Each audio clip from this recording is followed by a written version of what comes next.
व्यक्तीच्या मृत्यूवर तुम्ही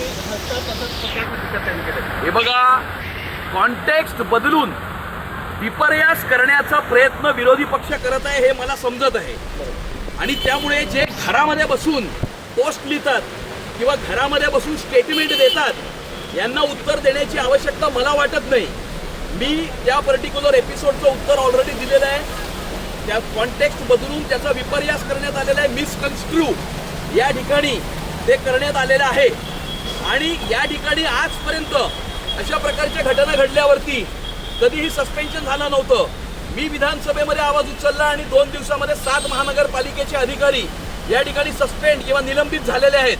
आणि त्यामुळे आम्ही फील्डवरती उभे आहोत, घरात बसून पोस्ट किंवा स्टेटमेंट लिहित नाही आहोत. आणि आजपर्यंत आपण पावसामध्ये कधी उद्धव ठाकरे, आदित्य ठाकरे किंवा राज ठाकरेला मुंबईकरांनी रस्त्यावरती उतरलेलं बघितलंय का? नाही बघितलंय. मुंबई शहराच्या महापौर रस्त्यावरती फिरत आहेत, सर्व ठिकाणी पाहणी करत आहेत. आम्ही सर्व लोकप्रतिनिधी या ठिकाणी रस्त्यावरती उभं राहून या ठिकाणी हे सगळे जे काही मेजर्स आहेत ते आम्ही पाहतोय.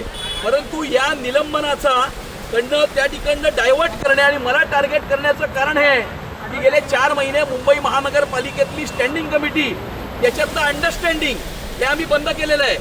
मला 2 मोठ्या राजकीय पक्षांनी ज्यांनी आपापसामध्ये युती केली होती त्यांच्या प्रतिनिधींनी मला अप्रोच होऊन स्टँडिंगचं अंडरस्टँडिंग सुरू करा अशा प्रकारची विनंती केली होती, जी आम्ही विनंती धुडकावून लावली होती.